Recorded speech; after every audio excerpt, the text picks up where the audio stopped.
le premier point dont je voulais vous parler, c'est qu'est-ce qu'une émotion? Et ici, il faudrait essayer d'arriver à lever un grand nombre de mécompréhensions.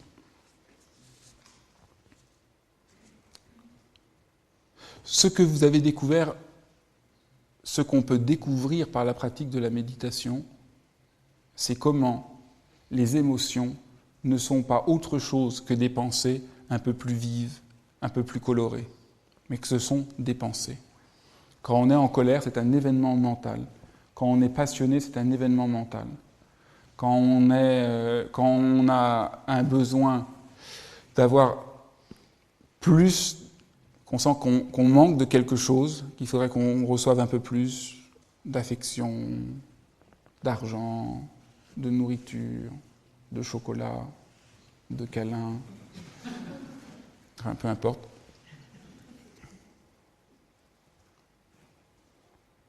On voit par la pratique de la méditation que ce sont des pensées, qu'il n'y a pas des pensées, des non-pensées, il y a des pensées qui sont plus ou moins vives, mais qu'il n'y a que des pensées. C'est extraordinaire comme compréhension des émotions. La méditation nous donne un regard sur nos émotions complètement étrange. Les émotions ne sont pas nécessairement vraies. Elles peuvent nous tromper. Et on n'a pas besoin, surtout, on n'a pas besoin d'y croire nécessairement. Si vous êtes en colère, ce que vous apprenez, c'est que vous n'êtes pas en colère. Il y a la colère comme événement mental de votre esprit, et il y a ce que vous êtes. Vous n'êtes pas en colère. La colère vient à vous, mais on n'a pas besoin forcément de s'identifier immédiatement à la colère. Le Dalai Lama dit cela de manière très belle. Grâce à la pratique ou à l'analyse, nous pouvons apprendre à différencier la personne qui fait l'expérience d'une émotion, telle que par exemple la jalousie, la colère, la haine, de l'émotion elle-même qui la submerge. Et je pense que là, le Dalai Lama pointe quelque chose de très juste. On peut faire cette découverte, que nous ne sommes pas nos émotions. Nos émotions viennent, nos pensées viennent, on peut les étiqueter et revenir au présent. On n'est pas obligé de s'identifier, de croire tout ce qui vient de notre esprit.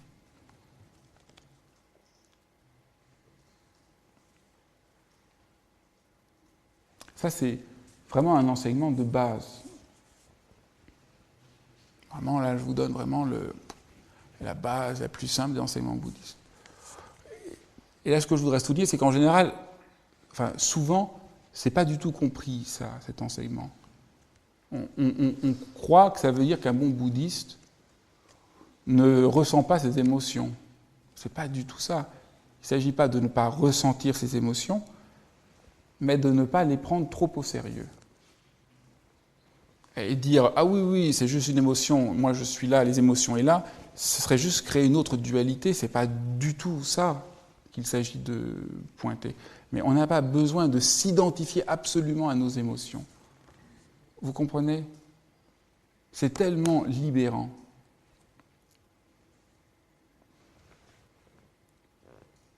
On peut en faire l'épreuve, on peut les ressentir, on peut les éprouver nos émotions, sans s'identifier à elles complètement.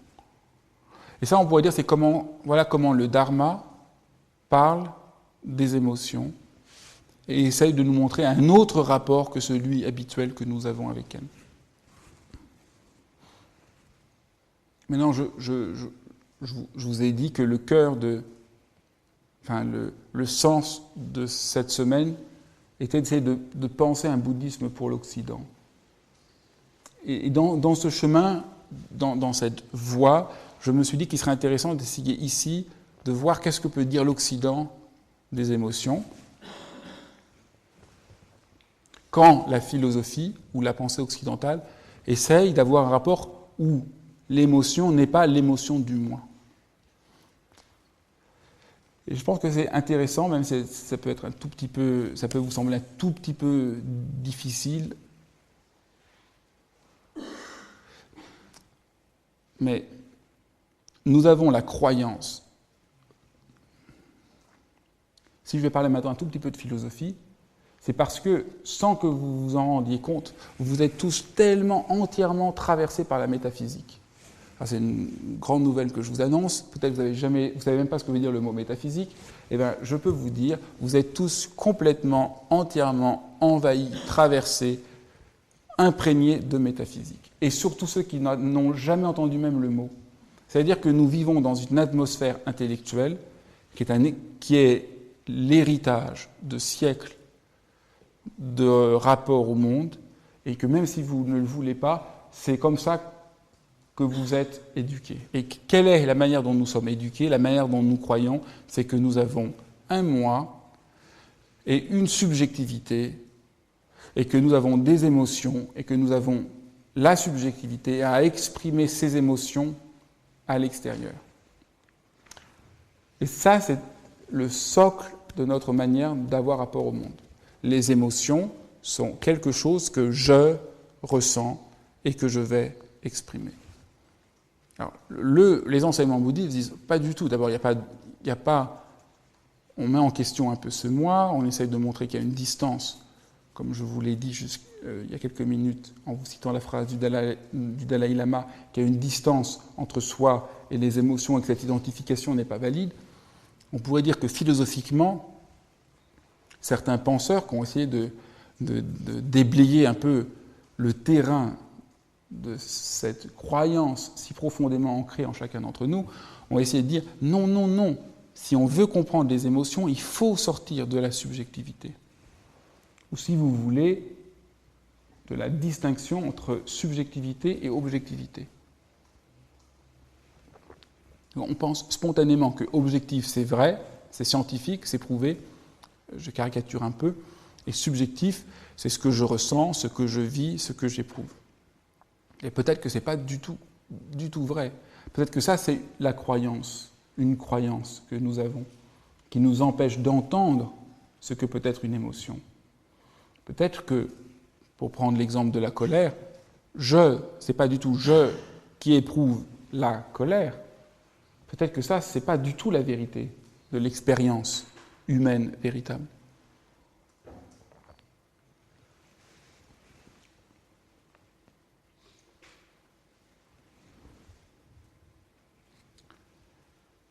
Peut-être que la colère, ou n'importe quelle émotion, est comme une tonalité auquel nous avons plus ou moins à correspondre, auquel nous avons à essayer de répondre. La colère n'est pas quelque chose que je ressens, mais la colère est une couleur auquel plus ou moins je réponds. Un pouvoir-être, un possible que je laisse venir à être ou pas. Et quand j'exprime quand j'exprime la colère, peut-être que c'est la meilleure manière d'éviter d'entendre la tonalité propre de la colère.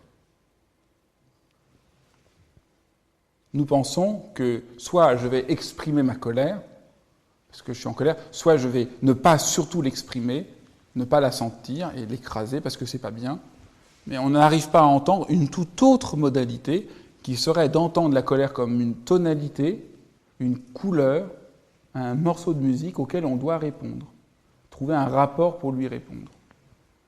Alors ça demande un saut par rapport à nos convictions, par rapport à nos croyances, assez énorme, mais très simple en même temps dans l'expérience humaine. Et c'est ça, disons, l'enjeu de la philosophie qui veut sortir de la métaphysique et par exemple de la pensée de Martin Heidegger, qui, en essayant de nommer l'être humain comme autre chose que la subjectivité, tente de montrer que nous ne sommes pas une boîte qui ressent des choses à l'intérieur par rapport à un monde extérieur, mais qui essaye de montrer qu'au lieu d'être une boîte, nous sommes une modalité de réponse à l'ouverture, que nous sommes un mode d'être d'ouverture. Et répondre à la tonalité de la colère, ou répondre à la tonalité de l'amour, ou répondre à la tonalité de la passion, c'est une manière d'entendre un tout autre mode d'être que moi, autrui. Je, le monde. Cette tonalité, ce rythme, cette énergie, c'est ça peut-être la vraie nature des émotions. C'est une couleur qu'on peut écouter, qu'on peut manifester, pas exprimer. Exprimer, chaque fois que j'entends le mot exprimer, je pense à un citron qu'on presse. On exprime de l'intériorité le jus de... C'est vraiment ce mouvement toujours... C'est pas ça, mais on peut répondre à une couleur, manifester quelque chose qui semble complètement fou ou démesuré ou exagéré, mais qui est juste une manière de laisser être ce qui est visible. Et la plupart du temps, on ferme les volets. On ne veut pas entrer en rapport à ces tonalités, parce qu'on a tellement un rapport de subjectivité extrême. À mon sens, il y a une sorte ici de rapprochement entre, par exemple, la pensée de Heidegger ou de la phénoménologie et ce que disent les enseignements bouddhistes. Il y a un rapprochement dans ce souci d'essayer d'entendre complètement autrement ce que sont les émotions et en les sortant du rapport psychologique. Parce que la psychologie, au sens ordinaire, c'est la logique du moi. C'est-à-dire, la psychologie, c'est comment je vais réussir à fonctionner dans le monde, comment je vais pouvoir réussir à travailler avec ma colère, comment je vais avoir des outils pour mieux m'en sortir par rapport à la colère. Or, le cœur des enseignements du Bouddha, le cœur de ce que nous disent les penseurs qui veulent sortir de la pensée philosophique, métaphysique occidentale, comme Martin Heidegger, c'est d'ouvrir un tout autre rapport que celui fondé sur le moi. C'est que la colère n'est pas votre colère, mais une tonalité auquel vous êtes en rapport. Qu'on peut essayer d'explorer, qu'on peut essayer de laisser résonner, qu'on peut essayer d'entendre.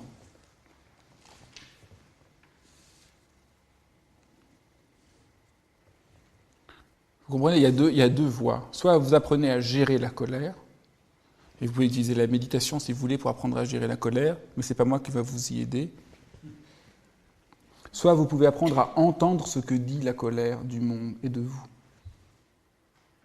Soit vous pouvez apprendre à gérer la colère parce que c'est pas bien d'être en colère et que vous allez réussir à être plus efficace dans le monde, plus efficient et faire marcher la machine. Soit vous pouvez entendre dans la colère une chance parce que c'est une modalité d'être complètement unique qui vous regarde vous en propre. Alors là, il faut avoir le courage. Hein. Là, il faut avoir un peu...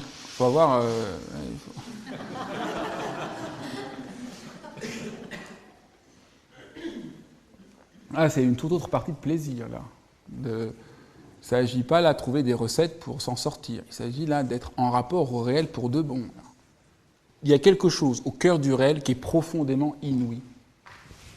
C'est inouï, au fond, qui est pas entendu, qui est pas vu, qui vient vous réveiller à neuf. Ah, vous comprenez? Et toutes les émotions viennent vous dire « Allez,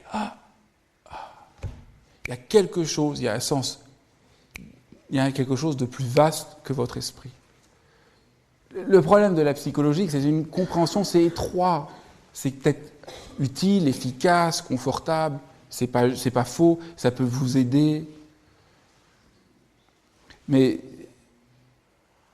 il y a quelque chose d'autre que la psychologie qui vient faire effraction dans votre existence pour vous rappeler que vous êtes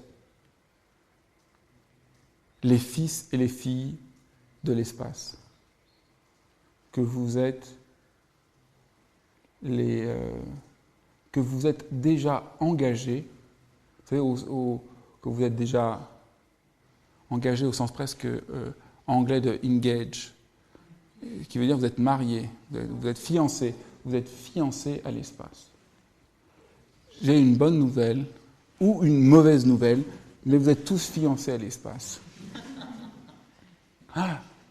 Alors l'espace, c'est ce qu'on ne peut jamais saisir. Vous comprenez ? L'espace est une manière de dire vous êtes en rapport à quelque chose que vous ne pouvez pas comprendre, que vous ne pouvez pas saisir. C'est ce que j'ai essayé de vous montrer hier. C'est ce qu'essayait de montrer Cédie Bidache en parlant de la musique. Dès qu'on veut dire ce qu'est le réel, on est obligé d'en passer par là. Ça vous échappe, ça fait effraction.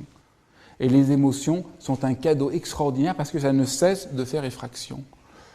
Quand la colère se manifeste, d'un seul coup, votre monde se dissout. Alors, soit vous le justifiez, soit vous voulez l'exprimer, soit vous avez des tas de raisons. On a toujours tellement de raisons d'avoir raison, que c'est raisonnable d'être en colère. Et on n'est pas du tout en rapport à la tonalité de base, la tonalité de fond qu'est la colère, qui peut être une chance d'avoir un rapport complètement autre que celui de la subjectivité, que celui de l'ego, et qui nous ouvre à cette tonalité d'un monde vivant, aigu,